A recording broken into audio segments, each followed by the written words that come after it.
cracks me up, what really makes me smile and just like, what is the world coming to, is when people get mad at Amazon Prime because they reported on the Tyreek Hill split from his wife and the domestic violence allegations.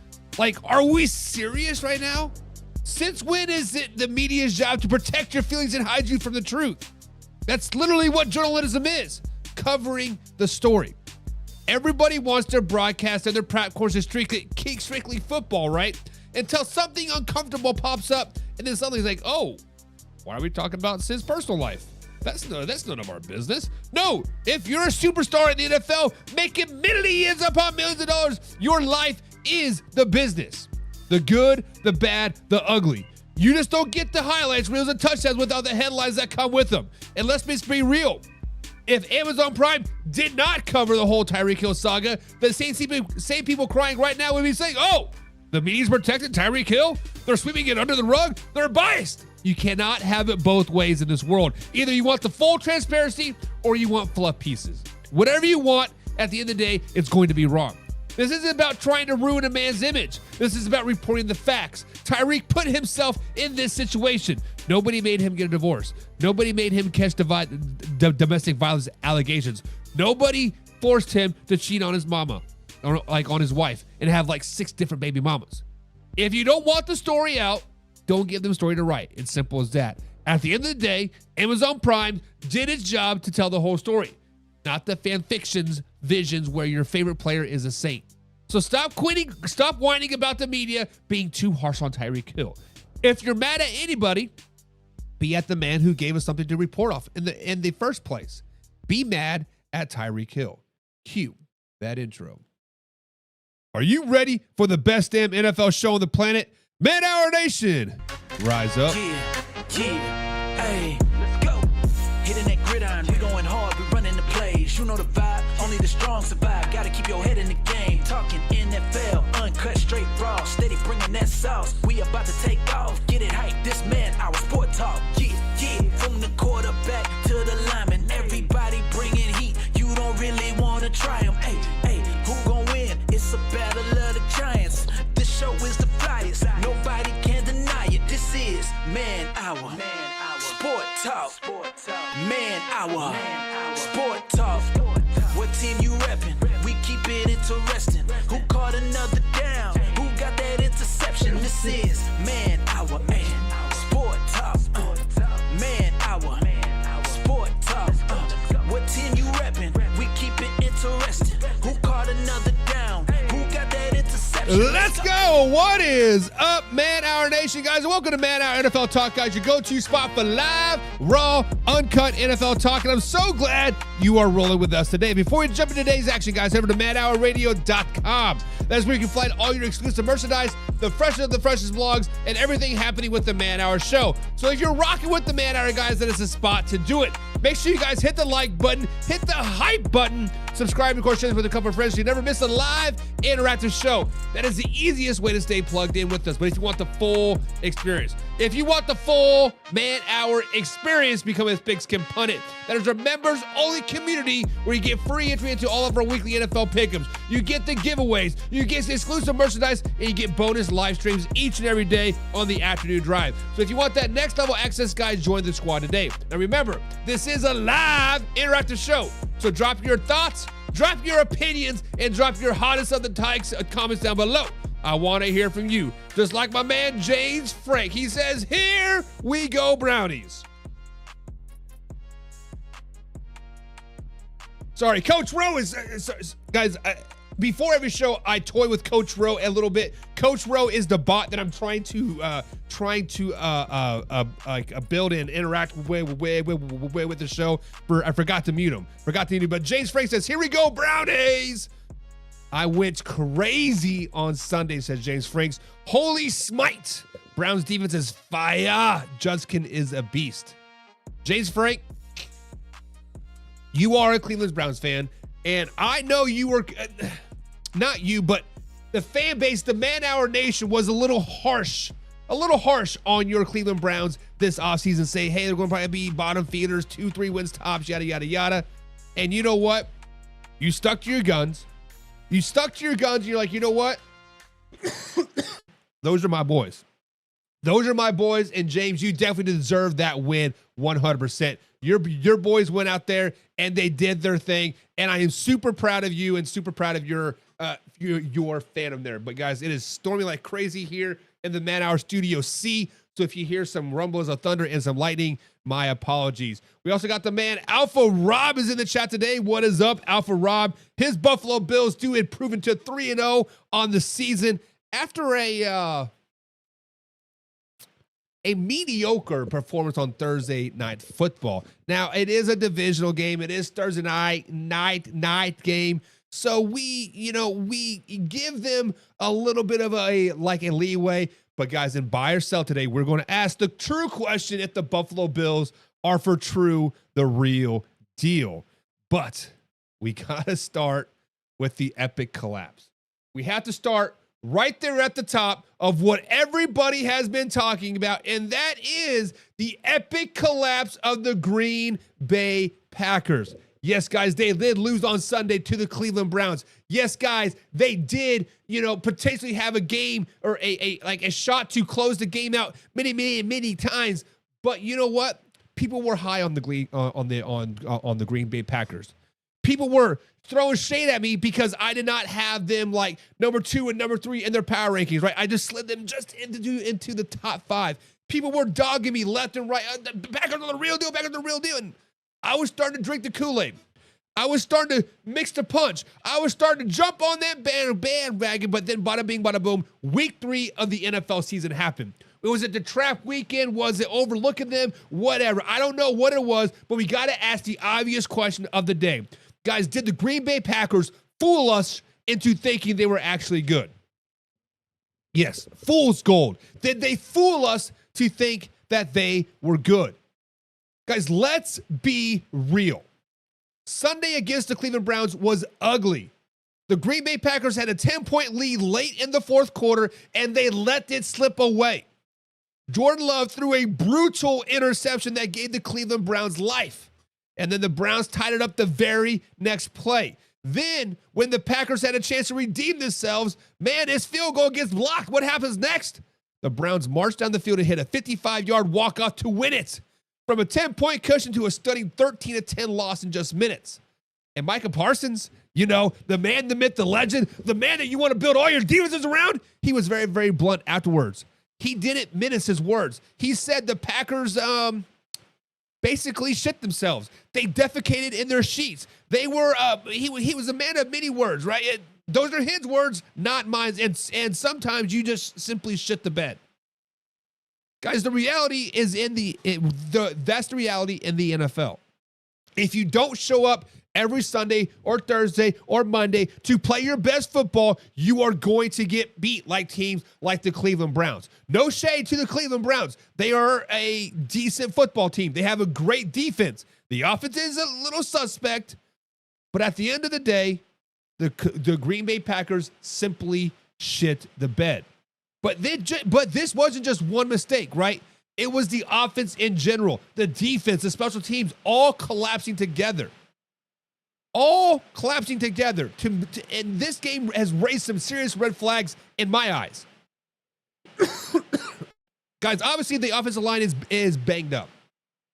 They are missing 2 of their starters, and it showed. Jordan Love was sacked 5 times.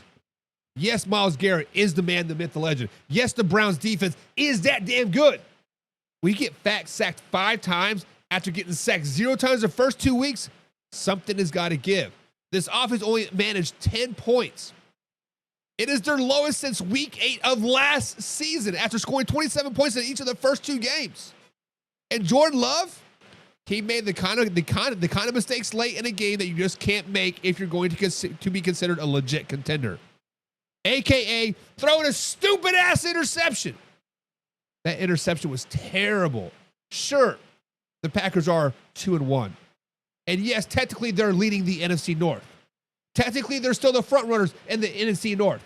But losing to a winless Brown teams in this type of fashion stings. And it could end up haunting them in the playoff race later on. Think about when the Chicago Bears and the Washington Commanders played last season. If the Bears would have beat the Commanders that week, their season may have been totally different. Can you guys hear that rain? It is raining cats and dogs here. But let's focus on the bigger picture here. The bigger picture here is, guys, so did the Green Bay Packers fool us? After 2 solid games to start the season, they may have turned the corner, right? Everything was Super Bowl, Super Bowl, Super Bowl. But Sunday showed that they're still a very, very flawed team. Maybe they're not as good as we thought. Or maybe this is just a character-building loss that Parsons may have suggested. But either way, it has planted some doubt in my eyes. For me, I am leaning toward that the Green Bay Packers fooled us a little bit. They look strong out of the gate, but that collapse reminds us that they're still a team with major question marks.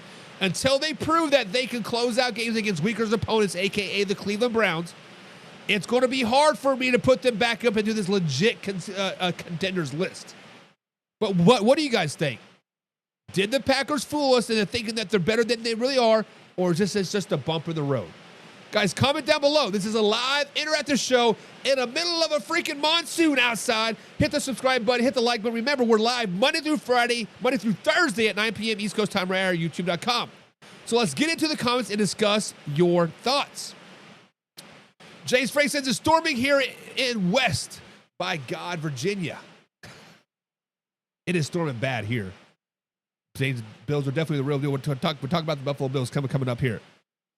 So Alpha Rob says the people were hyping up the Packers way too much. I agree with that. And honestly, Alpha Rob, I was one of those people. Matter of fact, I said this. I said with Micah Parsons, after week 1, hell, after week 2, I said this is a Super Bowl caliber team. This is a team that the rest of the NFC is trying to catch, right? We sat right here after they beat the Detroit Lions. After they beat the who they play week 2? Can't you think of it right now? We're like, hey, this team is for real. And now here we are. This is how crazy the NFL is from week to week to week.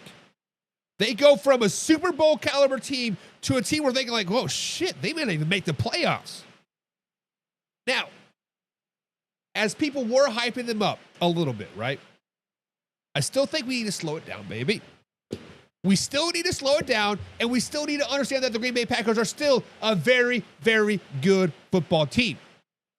Will they go 15-2, 14-3? Probably not. They're probably a 12-13 win team. Let's just be flat out honest about it.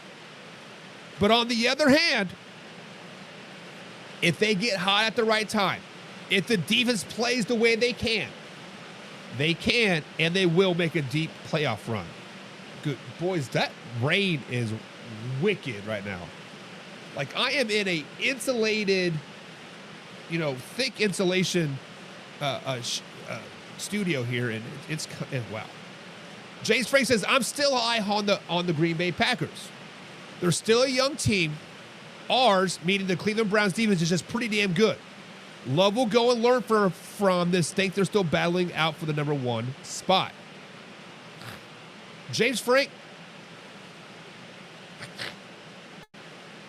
this whole Green Bay Packers is a young team still. Is getting tired out. They've been the youngest team in the NFL for the last 3 seasons. At some point, it's time to mature a little bit. At some point, it is time to figure out yourselves like, hey, we are young, right? But damn it, we are going to go do some work. We are going to go out there and we are going to run the NFC North. And Jordan Love is a really, really good quarterback. I think he gets a lot of hate because he just simply plays for the Green Bay Packers. Just like Dak Prescott gets a lot of hate simply because Dak Prescott plays for the Green Bay Packers. Gary Nelson.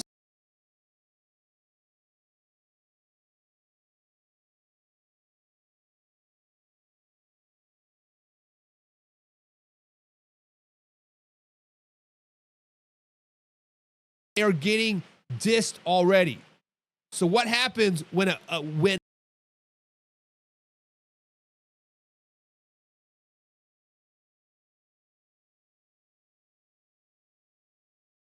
right now. They played a gauntlet of a schedule,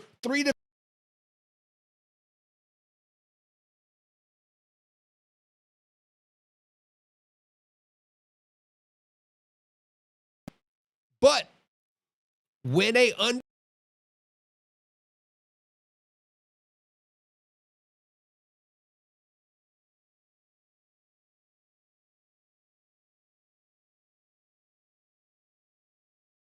actually showing on this team, the injuries are catching up with this team. We will blow it out of proportion. I keep muting James because I keep sneezing. Allergies are terrible right now. Plus, it's plus the microphone has a voice thingy majig, so I think the rain is just picking up the wind. But yes, Gary, we are going to freak out when the Bills lose.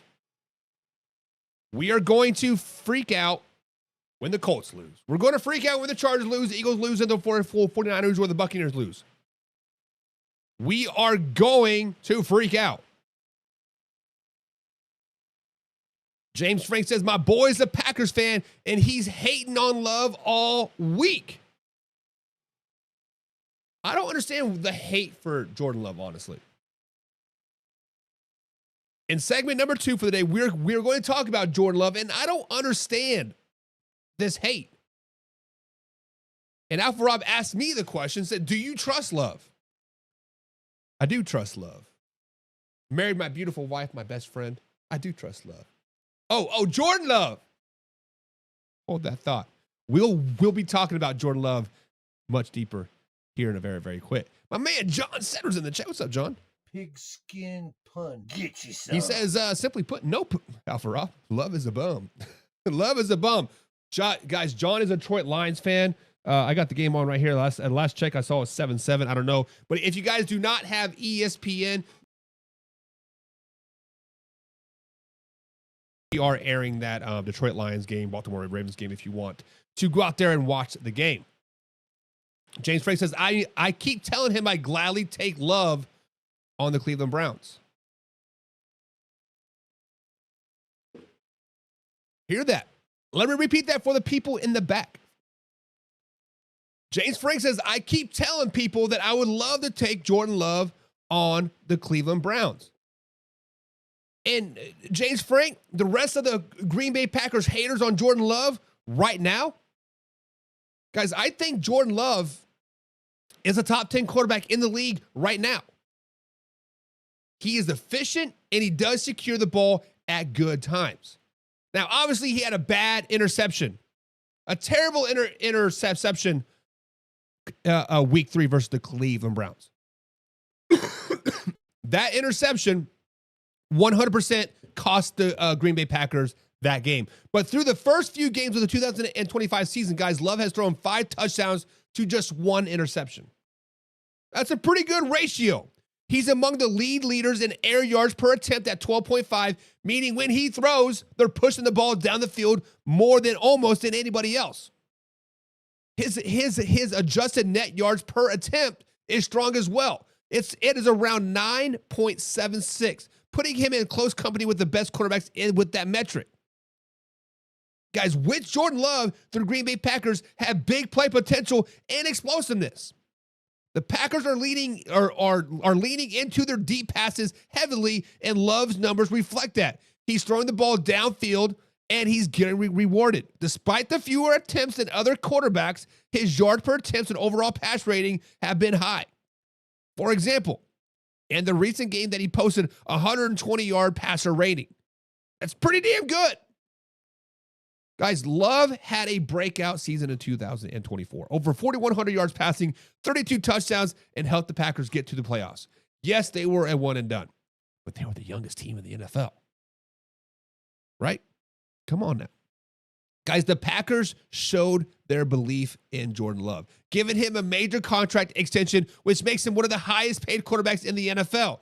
That kind of investment suggested the organization sees him as a top-tier guy. Now, several reputable rankings out there put Jordan Love inside the top 10. ESPN, NFL.com, CBS, whatever you look at it, guys, Jordan Love is a top 10 quarterback. So let me ask you guys in the question down below, in the comments down below. Is Jordan Love a top 10 quarterback? Yes or no? If you say yes, where do you have him ranked? If you say no, why is he not in your top 10? Now, I understand it's still early in the 2025 season. 1 or 2 games doesn't always prove you belong in the top tier ranking, right? Some quarterbacks have long demonstrated consistency over the years. Love is still building that body of work. I get it. And then there's still some games that he struggles protecting the ball, a.k.a. versus the Cleveland Browns. Overcoming pressure, making tie window throws, those moments have happened.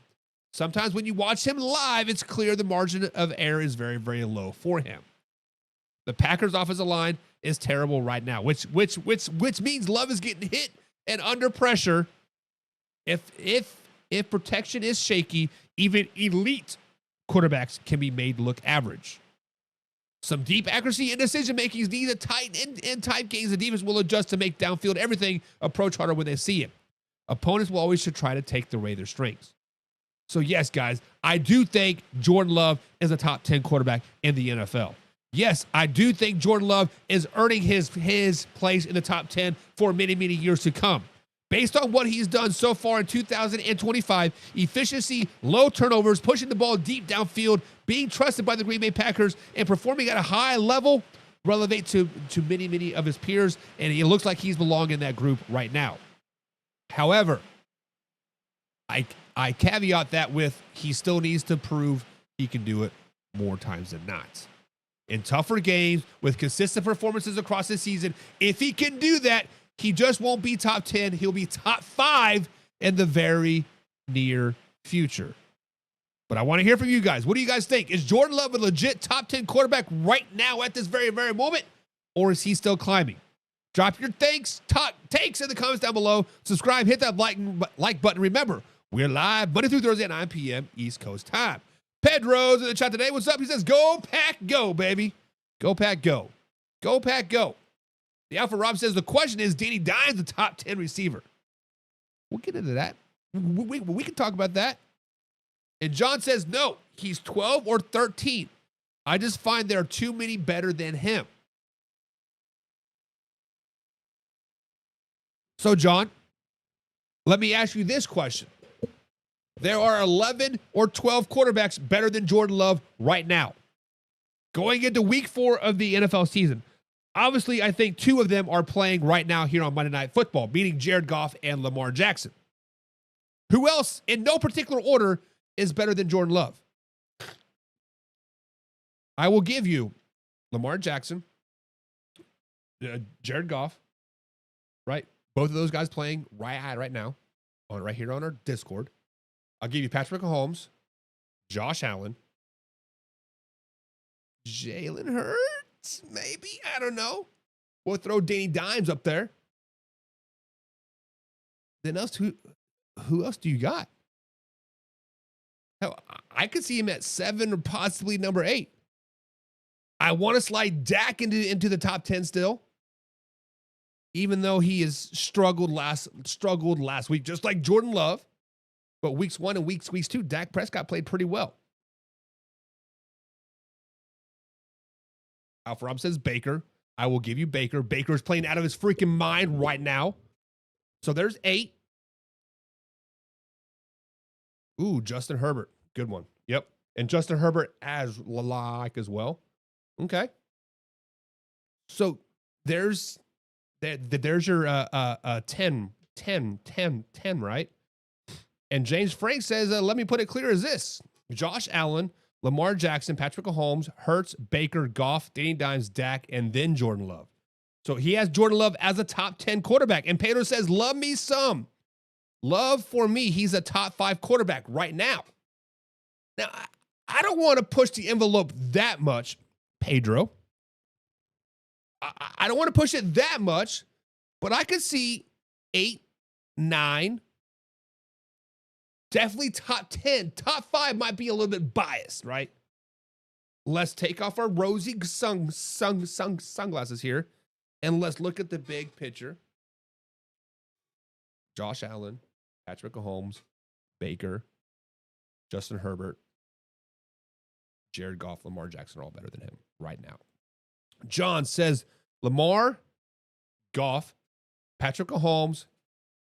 He really put Aaron Rodgers up there. Okay. Dak, Josh Allen, Jalen Hurts, Daniel Jones, Joe Burrow, Baker, Murray, Herbert. That is a list of a lot of mediocre, John. Because Aaron Rodgers is not him. I understand Aaron Rodgers' stats last year in 2025 made him a top 10 quarterback. Air quotes there.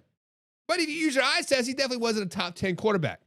Kyler Murray has the potential to sneak into the top 10, but right now I don't see it. I see your Lamar.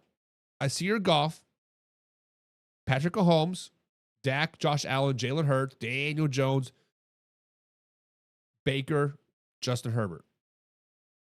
Now, the question is, right now, right? I don't think we can legitimately put Joe Burrow in the top 10 right now. Because I'm going to be honest. I'm going to be honest with you guys here right now. I think Joe Burrow is one of the most overrated quarterbacks in the entire NFL. Because when you look at Joe Burrow's body of work, yes, he throws for 4,500 yards and 30 touchdowns and 400-yard passing games and 5 touchdowns and this and this and this. And he is doing what his team has to do to try to win the game. But at the same time, a lot of those games he is padding the stats. Because when you actually watch Joe Burrow play, does he make his teammates around him better? Because when you list those guys, John, I understand that Kyler, Baker, Daniel Jones, Jalen Hurts, Josh Allen, Dak, Aaron Rodgers, Patrick Mahomes, Jared Goff, and Lamar Jackson are pretty all kind of close-knit, right? You can kind of put them in like pretty much any order, and yes, you would have your haters, oh, Dak does belong or whatever, but in the most part, the majority of us are going to like, okay, yeah, okay, right, yeah. What separates quarterbacks in this top 10 from the rest is they make the players around them better. Patrick Mahomes makes his players around him better. Josh Allen makes the players around him better. Jalen Hurts makes the players around him better. Dak, maybe. I'm not for sure. Baker Mayfield makes the players around him better. Does Joe Burrow make Jamar Chase better? Does Joe Burrow make T. Higgins better? Does Joe Burrow make Chase Brown better? I'm going to say no, no, and no. Now, obviously, you guys be like, oh, he's a hater, he's a Chiefs fan, whatever. Whatever. I get it. I get it all the time, right? I get it all the time. But I think Joe Burrow is highly overrated. When I watch him in games, yes, I do get wowed every now and then. But overall, I'm just like, without Jamar Chase, would he be doing this? To me, the answer is no. I don't think he would be doing this at all. Pedro says, what about the Niners quarterback, Brock Purdy? Once again, another highly overrated quarterback. I think Brock Purdy is a product of the system. I think any quarterback in San Francisco will have success. Look at Mac Jones. Yes, he did beat the Saints, a bad Saints team. Let's not sugarcoat it. The Saints are a bad team. However, they just beat the Arizona Cardinals, a team that many people said, hey, this team could win the NFC West. This team could make a deep playoff run. Brock Purdy is a product of the system. I think he is highly overrated as well. Now he definitely is a top 15, 13, 14 type of quarterback. Like, he is not bottom tier. He has definitely proven himself to be a fairly good quarterback. But to be top 10, to be in that top 5 status, like Jordan Love, like Patrick Mahomes, Josh Allen, Jared Goff, Lamar Jackson, right? That is tough. That is tough because he is a product of the system. Look at every other quarterback that the 49ers have had the last 5 seasons, right? From Jimmy G to Brock Purdy to who they have when they made a Super Bowl run with Brock Purdy, but he didn't come into a second game of the playoffs or whatever, right? They are a product of the system, much like the Minnesota Vikings. Sam Darnold, right? Hell, look what Carson Wentz did to the Cincinnati Bengals on Sunday. It's a product of the system. So, Pedro, I do not think that Brock Purdy is a top 10 quarterback. But what do you guys think? Do you guys think Brock Purdy is a top 10 quarterback? That's a question for another day, right? James Frank says, nah, Burrow's teammates make him better. He ain't out there throwing blocks or stiff-arming grown men like Baker, Dangerfield, Mayfield, baby. And James Frank, you could have said it better yourself. Or I could have said it better myself. Baker Mayfield is a dog. Baker Mayfield has that heart. Baker Mayfield has that it factor. It's simple as that. Baker Mayfield is him at the end of the day. Now, we are going to talk about the Tampa Bay Buccaneers being 3-0. Are we buying them or are we selling them? Coming up. But just know that Baker Mayfield is the man, the myth, the legend. John Cedrin. Pigskin pun. Get you some. He says, if you take Rodgers and Kyler Murray out, all are better than Jordan Love. As you are correct, still puts him at top 10. Still puts him at a top 10. Add in Purdy, Sam Darnold. I just never had the liking for Jordan Love. So what you're saying to me is you're being a little biased, John. So what you're saying is your Detroit Lions are now tied with the Baltimore Ravens, 14-14 with 2 seconds left, getting ready to kick a 60-plus yard field goal.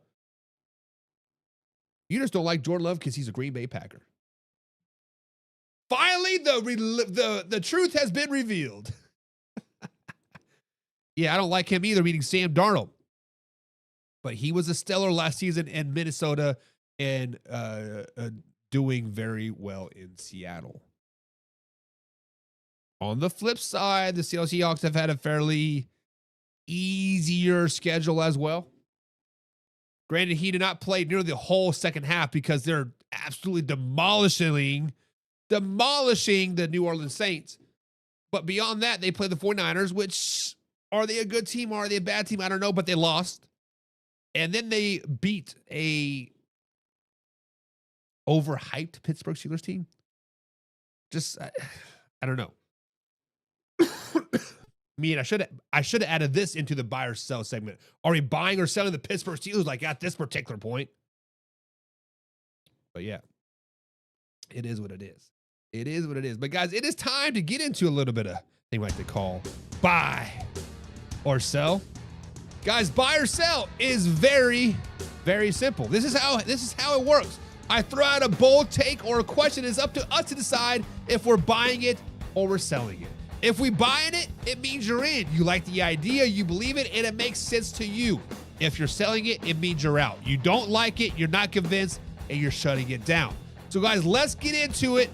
The little things we have to call buy or sell.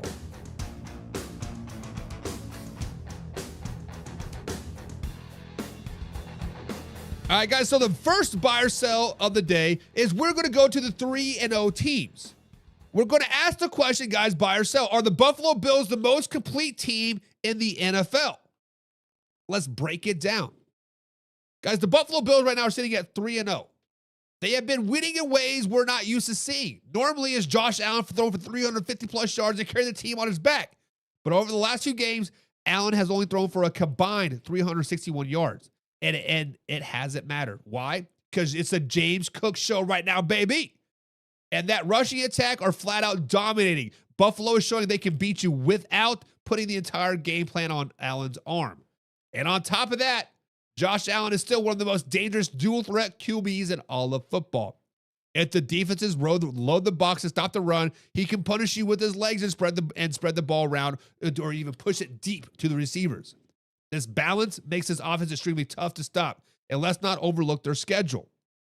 Guys, over the next 4 games, the Buffalo Bills face the Saints, bad team.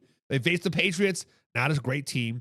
They face the Falcons, they just got waxed by the Carolina Panthers, and then they play the Panthers. Those teams are combined 3-9. That's basically a green light for the Buffalo Bills to stack wins and potentially build separation from the AFC top seeds before the season is already halfway over. Now, if you are buying that the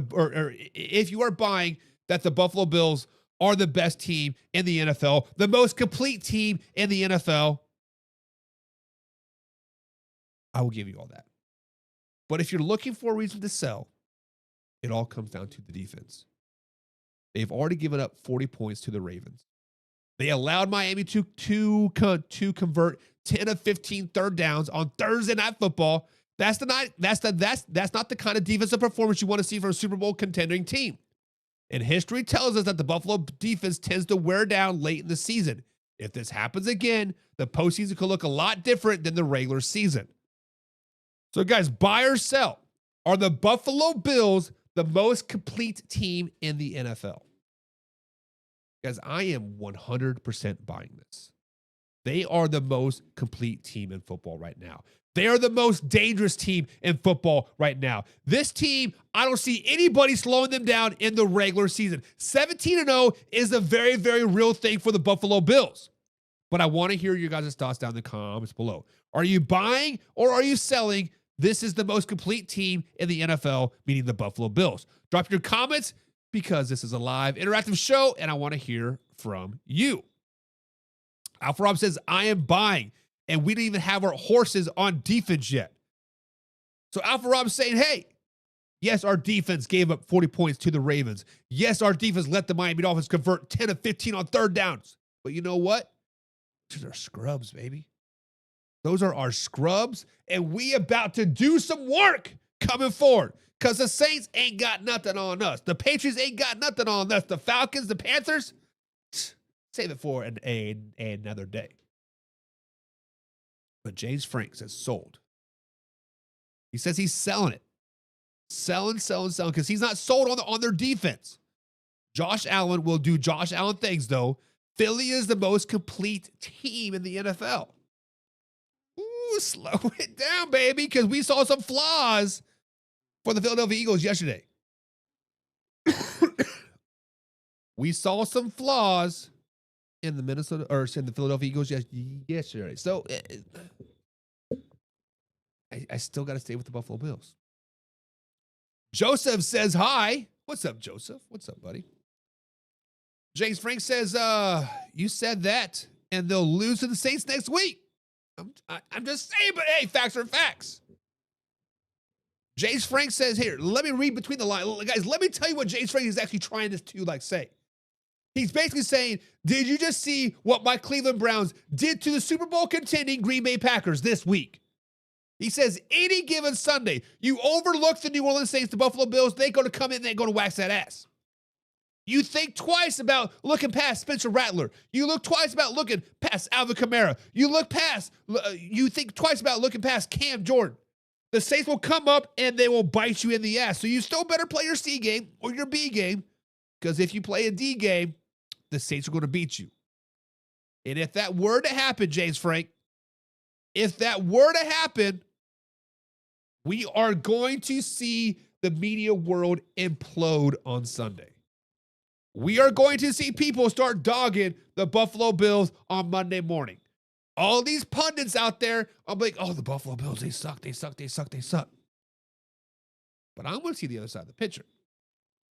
I'm like, you know what? This might be a blessing in disguise. Because if they go 17-0, dominate the Saints, dominate the Patriots and the Jets and whoever else, right? Dominate. Playoffs could be a different story. Now, I know it's high school football, but you know what? I've seen teams dominate all through regular season. Rest their starters in the third quarter and like it on. Going 10-0 into the playoffs, a top team in the state. Lose the first round of the playoffs because their players have not played a full game all season long. And bada bing, bada boom, comes the fourth quarter, they're up by 6 points and they're dog-ass tired. Now, I'm not saying the Buffalo Bills will be that way, but I could definitely see that. And Alpha Rob says, whoa, slow it down, baby. There is no way the Saints win in Buffalo. Alpha Rob says, James Frank, slow it down. Go back to Cleveland, Ohio. Put on your Smite jersey and enjoy kicking those 55-yard field goals, because ain't no way that the New Orleans Saints is going to come into Buffalo and beat the Buffalo Bills. I feel Saturday we're going to have a pretty good show. Saturday we will do a preview show, a Week 4 NFL preview show. We're going to dive deep into this game, so stay tuned for that. And James Frank says Taysom Hill is the real dog on the New Orleans Saints. Taysom Hill was a dog a couple of seasons ago. Taysom Hill was a dog 5 years ago. Taysom Hill is no longer a factor in New Orleans, right? Matter of fact, Taysom Hill is out, if I'm not mistaken. Shoulder something or whatever. He's probably done for the season. He got hurt sometime during training camp when he got moved to tight end, became a backup tight end, got down to third string tight end. I think he's a fourth string tight end now, behind Jack Swole and Juwan Johnson and Foster or somebody another. Taysom Hill is not the man that he used to be. The man's old. Father Time is undefeated. Speaking of Father Time, did you guys see that Tom Brady's getting paid $75 million to play one flag football game in Saudi Arabia? Did you guys see that? Yes, that Tom Brady, the owner of the Las Vegas Raiders, the Fox broadcast guy, the second best quarterback of all time, is getting paid $75 million to play one flag football game in Saudi Arabia. Like, what? Money talks, baby. Money talks. But let's move on to the next buy or sell. It's the Indianapolis Colts, guys. Guys, buy or sell. Are the Indianapolis Colts for real after their 0-3 starts? Guys, the Colts are 3-0 for the first time in forever, it seems like 2012, maybe, I think. Guys, and if you are buying this, I can respect it. If you think the Indianapolis Colts are the real deal, I can respect it. Because, let's be fair, the Colts have been the surprise of the NFL. Daniel Jones looked like a completely new quarterback after his stay in the New York. He's the first player in Super Bowl era to throw at least 3 touchdowns and run for 3 touchdowns and have 0 interceptions in his first 3 games of the season. That's historic. And then you added Jonathan Taylor. Ooh, this man is running like a man on a mission right now. Rookie tight end Tyler Warren making plays, and reliable wideouts like Michael Pittman Jr. and like Alec Pierce. Guys, you can see why this offense looks balanced, and the Indianapolis Colts look like the real deal. Defensively, they've also stepped up. 5 forced turnovers, including this already this season. Something we haven't said about the Colts defense in many, many years. And let's not forget, the AFC South is wide open right now. The Texans, who won it the last 2 seasons, are sitting at 0-3 right now. So yeah, there's a real argument that Indy is sitting pretty. And there's a real argument right now that the Indianapolis Colts are the real deal. But however, here's the problem. Look at who they've beaten. Look at who the Indianapolis Colts have beaten. Not a single one of those teams have a winning record so far this season. Their most recent win, a beatdown 41-20 to the Tennessee Titans. The same Tennessee Titans that picked first overall pick last season. The same Tennessee Titans that we said is arguably the worst team in the NFL last week. These are not statement wins. These are bottom feeder wins over the Dolphins, over the Titans, over the Las Vegas Raiders. On paper or on your Instagram feed, whatever you want to look at it, the Colts look great. The stats are flashy, the highlights are sharp, and Daniel Jones looks like he's finally putting it all together. But in person, when you step back and look at the complete picture, it feels all more like a smoke show to me. All smoke and mirrors. Right now, they're an IG picture. They got the filter on, they're polished, they're clean, but behind the scenes, when you see it up close, when you see it in real person, guys, there are some real cracks with the Indianapolis Colts. So guys, buy or sell. Are the 3-0 Indianapolis Colts the real deal or not? Guys, I am selling it. I am selling the Colts 3-0 start. I'm selling that the Colts are a dominant team. I am selling that the Indianapolis Colts are a front runner in the AFC. Yes, they look dominant on the surface, but until they prove it against real competition, I'm not buying into any of being a legit contender yet. But I want to hear from you guys. Are you buying the Colts as a legit 3-0 team, or are you selling it like me? Drop your thoughts in the comments down below because this is a live, interactive show. I want to hear your thoughts. James Frank says, let me be clear on this. I am buying Indiana Jones. I am buying the Indianapolis Colts. I am buying that Daniel Jones is the top 10 quarterback in the NFL. James says, put all my eggs in the Indianapolis Colts basket because they go to the moon, baby. They might win a terrible AFC South. You guys are absolutely correct. The Jaguars, the Titans, the Texans. None of those teams are really screaming dangerous right now. So the lesser of both. I mean, I guess we can buy the Colts. But as a legit threat, get out of here. Alpha Rob says the Colts should win the division, but make noise in the playoffs? Absolutely not. So Alpha Rob is buying it with a caveat. He says, yes, the Colts 3-0 is nice for a divisional race. Yes, the Colts 3-0 start is some talk about TV. But Alpha Rob is with me. The Colts are like an Instagram model. Boy, do they look great on the IG. Behind your phone screen, ooh, that's sexy, baby. Let me like that. But you see the girl in person, like, damn. That angle you took definitely took off about 160 pounds, girl. Like, what happened? But yes, I think Alpha Rob and I are on the same page. And James Frank, you might be a lone ranger, buddy.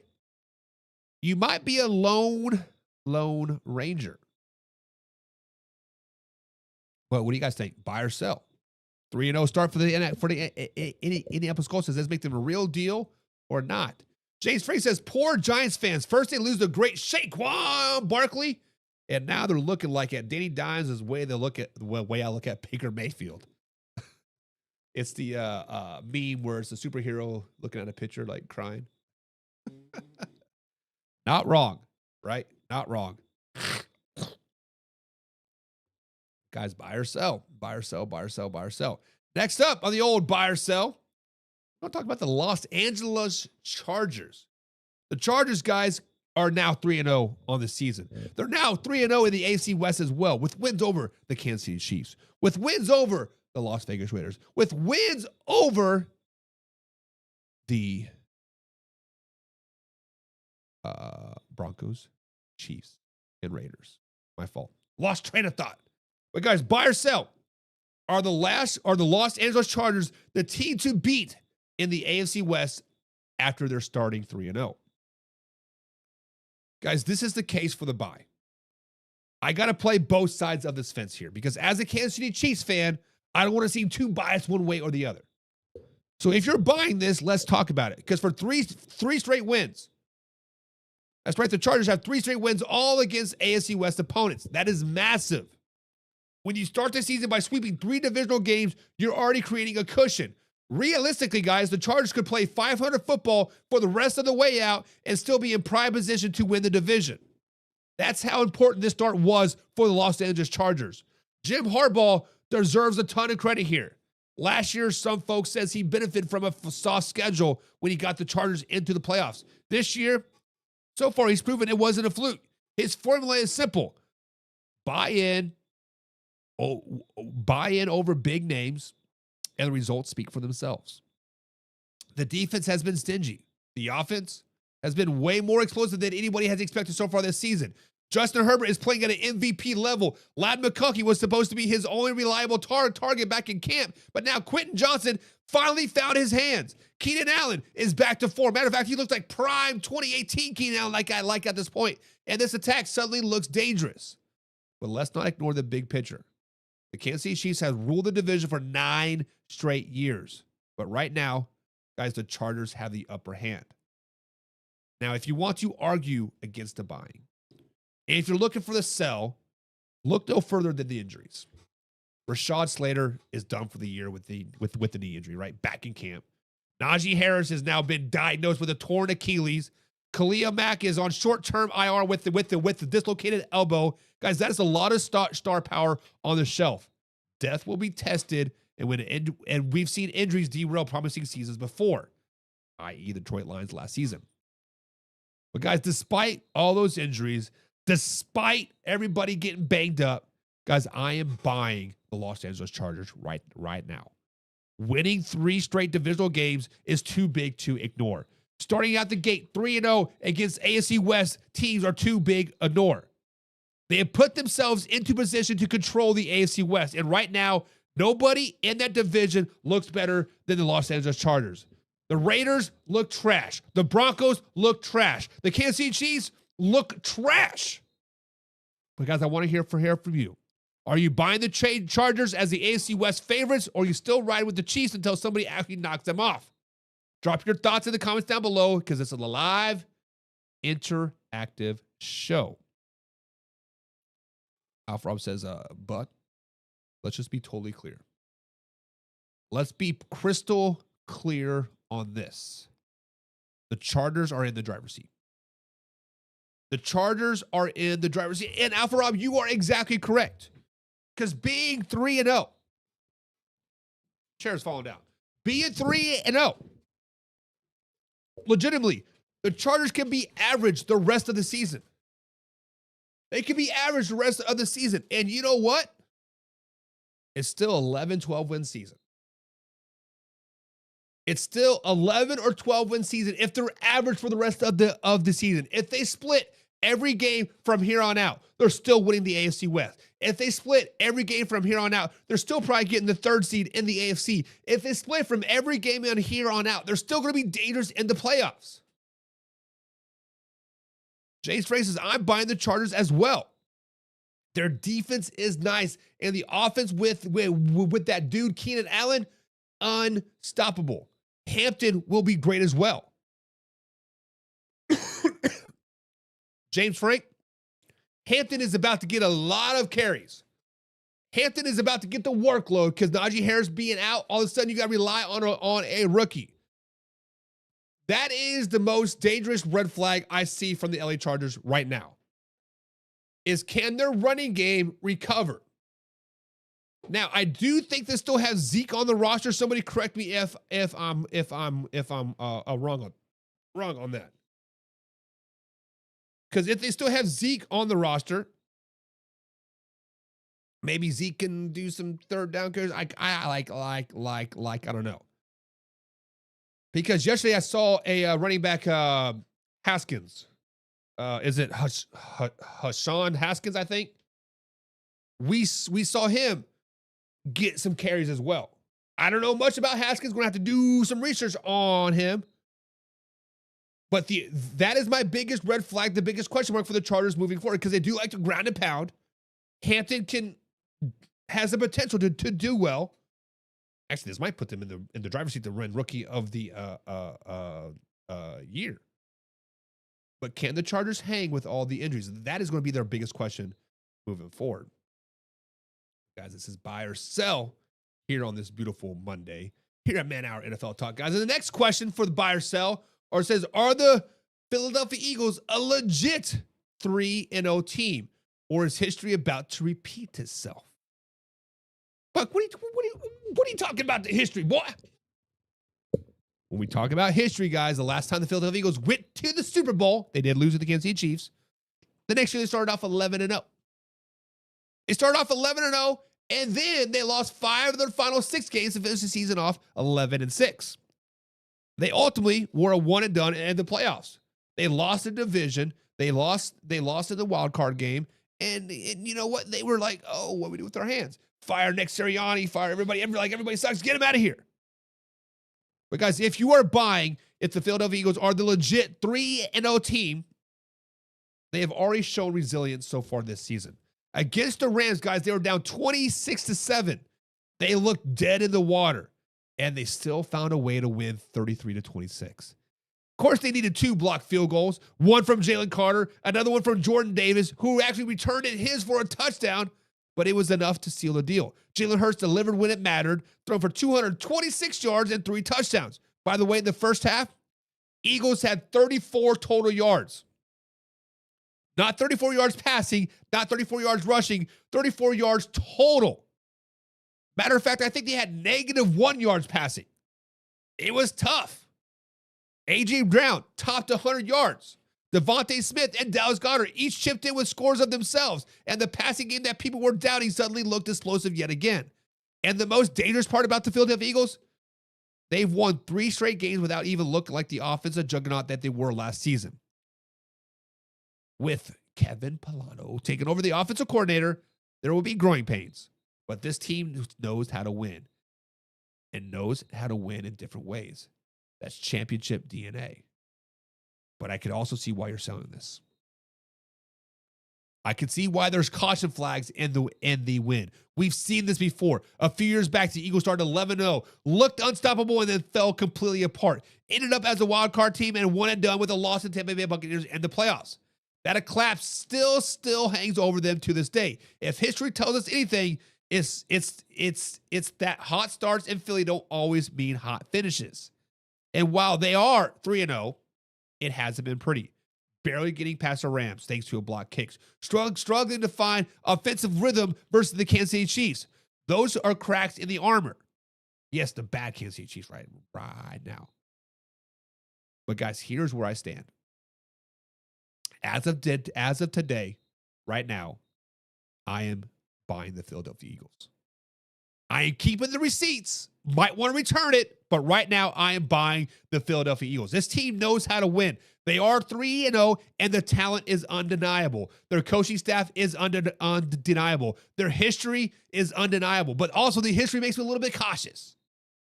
Until they can prove they can finish as strong as they start, I'm holding it on return policy. I'm buying it, but with caution, right? But I want to hear from you guys. Are you buying the Eagles as true Super Bowl contenders, or do you still think a collapse is coming again? Drop your thoughts in the comments because it's a live, interactive show. Hit the subscribe button, hit the like button. Remember, we're live Monday through Thursday at 9 p.m. East Coast time and Saturdays with our Week 4 NFL preview show. Now, let's get into the comments.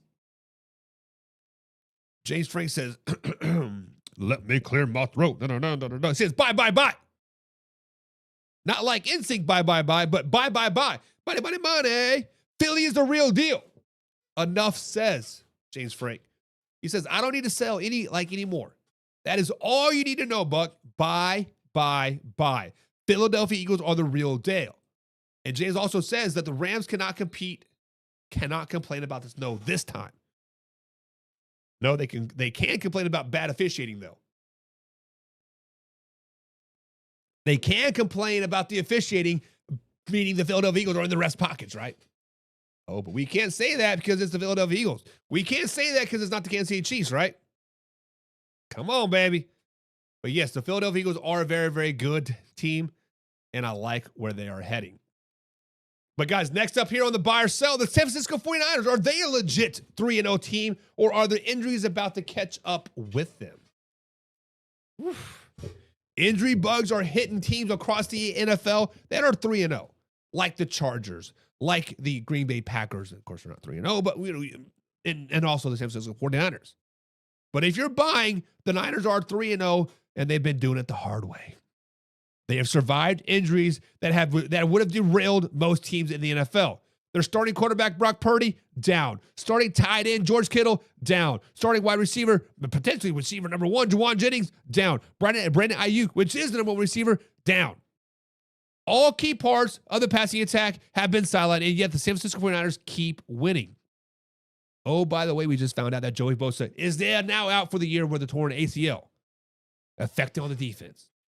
Backup quarterback, Mac Jones, has stepped in and played inspired football the last 2 weeks, giving the offense just enough juice to stay competitive. And let's just be honest, this team is built to handle adversity. They were ravaging by injuries the last year and still found ways to hang tough. They are showing some resilience that proven them to operate in chaos. But if you're selling this, guys, I am on your side. And here's the concern in my eyes. How long can the 49ers last without Brock Purdy, without George Kittle, without Nick Bosa, Brandon Ayuk, Jawan Jennings. The list goes on and on and on. Guys, on top of that, the NFC West right now is no cakewalk either. The Seahawks are good. The Rams are good. The Cardinals are good.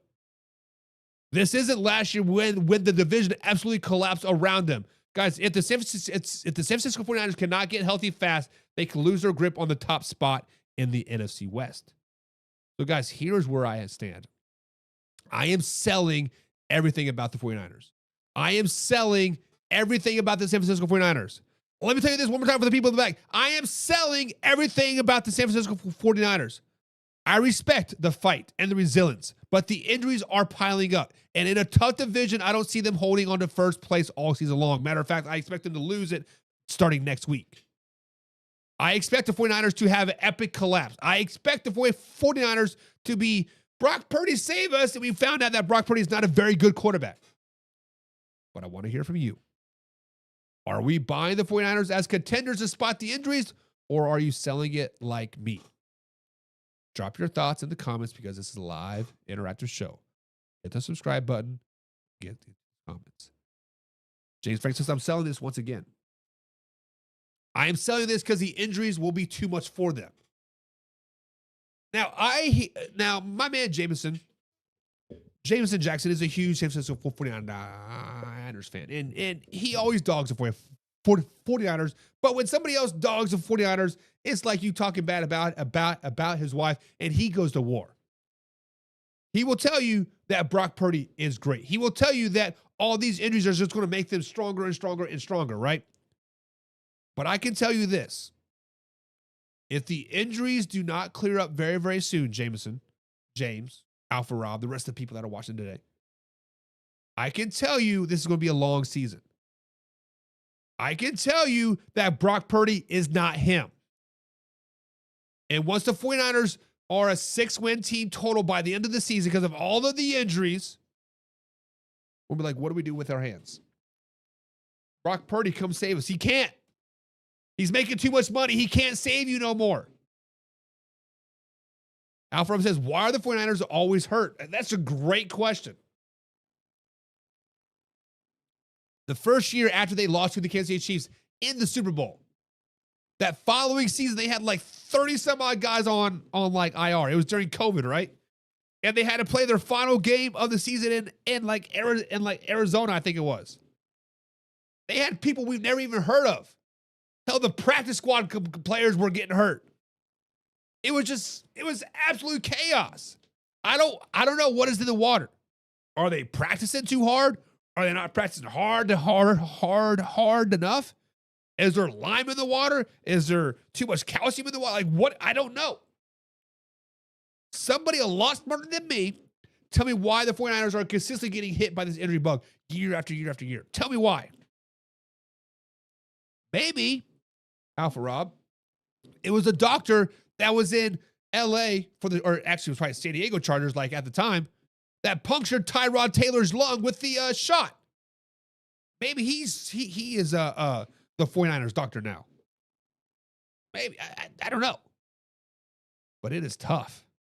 It is tough to be a 49ers fan, I am sure. But next up here on the guys on the buy or sell, the Tampa Bay Buccaneers. They are 3-0 right now. But guys, are the Tampa Bay Buccaneers 3-0 start for real? Or is it about to run and crash and burn back down to reality?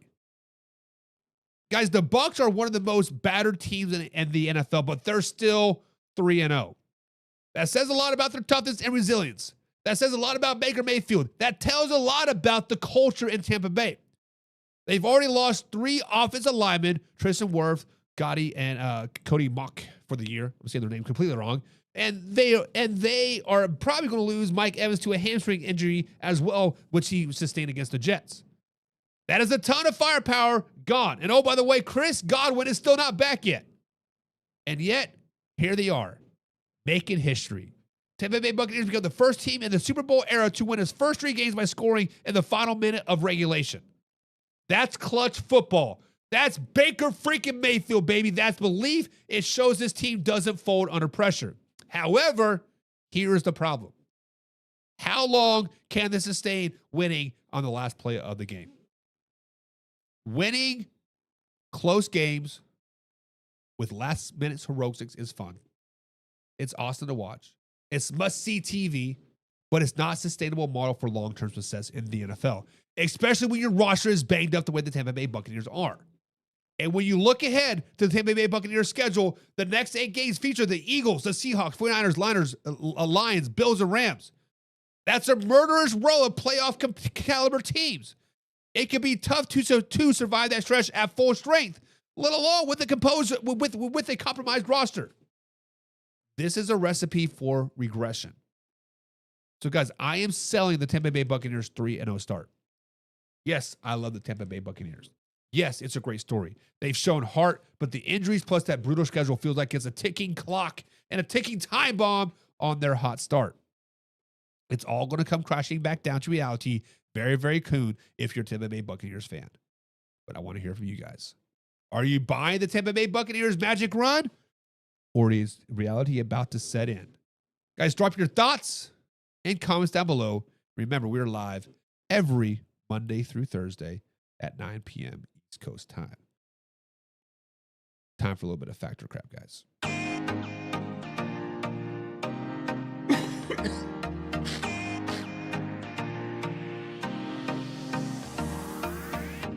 All right, guys, so as we start to wind down the show, we're not quite done yet. All right, guys, as we start to wind down the show, we're not done quite yet. It's time for our final segment, Fact or Crap.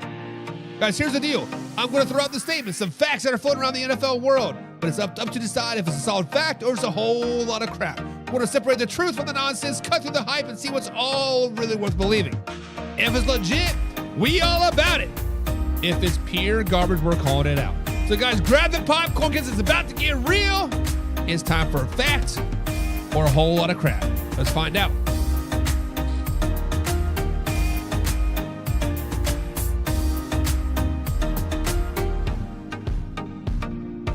All right, guys, so the first up here on the fact or crap of the day, the New York Football Jets just went 0-3 on the season. Yes, that's right. The playoff caliber New York Football Jets are now 0-3. So, guys, fact or crap, can the Jets make the playoffs after their 0-3 start?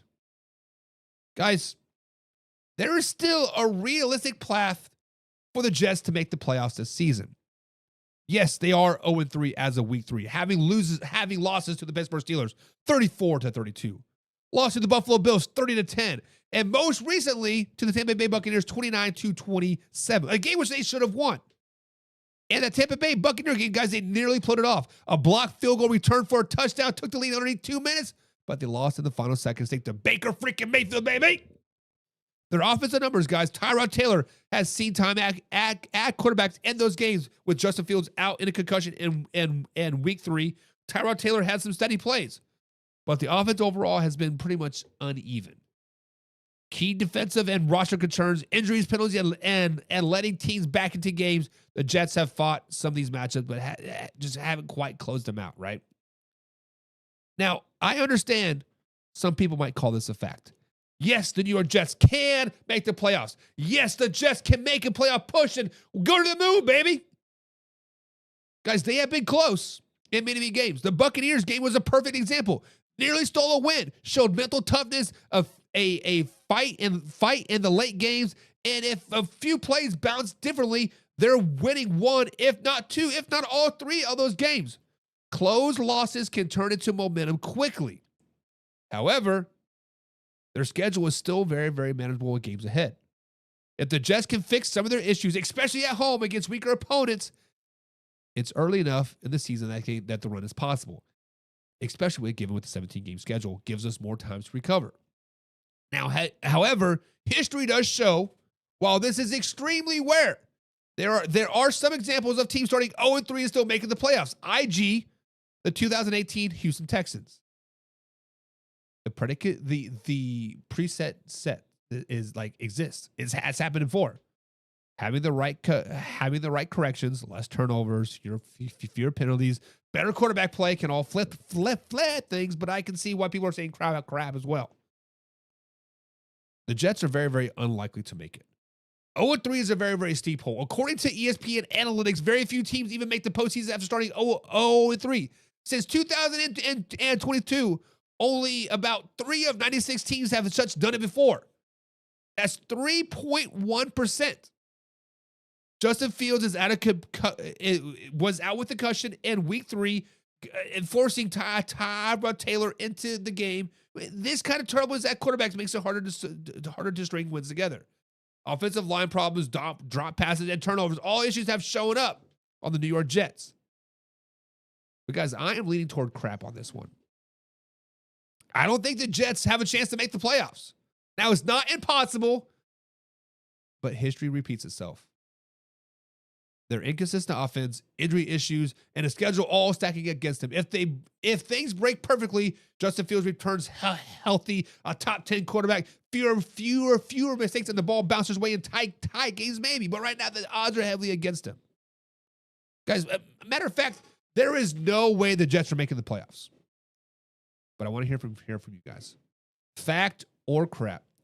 Can the Jets claw back from this 0-3 start to make the postseason? Comment down below your take and what they must do to make it happen. Get into the comments. Alpha Rob simply says crap. He says the Jets don't have a chance. Alpha Rob says the Bills are going to roll the Jets yet again in a few weeks. The Patriots are going to roll the Jets again in a few weeks. Hell, the Miami Dolphins are going to roll the Jets again in a few weeks. The Jets may not win another game for the rest of the season. That's how big a crap Alpha Rob thinks this is. Alpha Rob, I'm going to have to agree with you. By the way, great game. 21-21, third quarter here. James Frank says, crap. Not going to happen, baby. He says, I think the Giants have a better shot to making the playoffs. Insert Jackson Dart. So, yeah, man, we're going to talk about the New York Giants. We'll talk about that. Said the Jets can be 3-0 and still won't make the playoffs. The Jets can be 3-0, have an epic collapse, and they're still going to miss the playoffs. Alpha Rob is so confident in the New York Jets not making the playoffs. He says they can even go 14-0 to start the season, and they'll still miss the playoffs. That's tough. That is tough. That is tough. All righty, guys. So here, next up on the old factor crap. Guys, can the Miami Dolphins make the playoffs after 0-3 start? Guys, Miami Dolphins are 0-3 so far. Lost to the Colts 38-3, Patriots, and most recently the Buffalo Bills 31-21, which it was a pretty good game. Against the Buffalo, the Bills stayed competitive early, but miscues, including a costly roughing the kicker penalty and a late interception by Tua, helped swing the game. Offensively, Tua has thrown for 575 yards over the 3 games, 5 touchdowns with 4 interceptions. The rushing game has had moments. Devon Achane has been contributing, but overall efficiency has been lacking, especially on third downs and keeping the momentum. The schedule isn't entirely unforgiving either. Upcoming matches include games that could be winnable if things improve, but let's just be honest, they're in it for a long, long season. So, guys, when you look at the Miami Dolphins, mistakes have hurt them in close games. The late interceptions, the penalties against the Buffalo Bills are textbook examples of small errors that cost you close games. If this continues, games will slip away. If this continues, Tyreek Hill will be a bigger cancer. If this continues, the Mike McDaniel is going to get fired. If this continues, Tua is going to get cut. If this continues, the Miami Dolphins might self-implode. Guys, I am saying this is 100% crap. The Dolphins will not make the playoffs. I don't think they will make the playoffs. I don't think they'll even sniff the playoffs.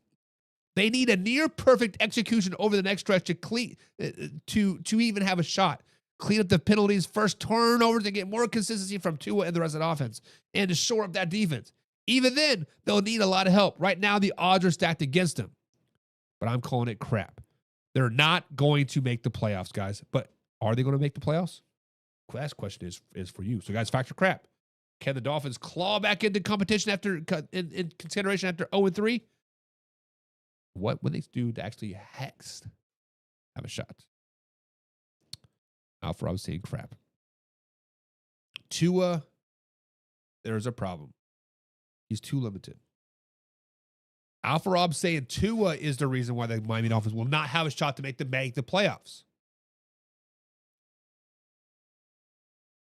Not wrong. Not wrong. Not wrong. He's the only quarterback in the league that can't do a quarterback sneak. That is facts. That is facts. But guys, that is going to be it for today's show. Thank you guys for joining me. We need to wrap it up. We are behind schedule. We will continue our 0-3 talk with the Titans, with the Texans, with the Giants, with the Saints tomorrow. But until then, guys, we out. Hey, now it's time to take off. Gotta keep it live and raw.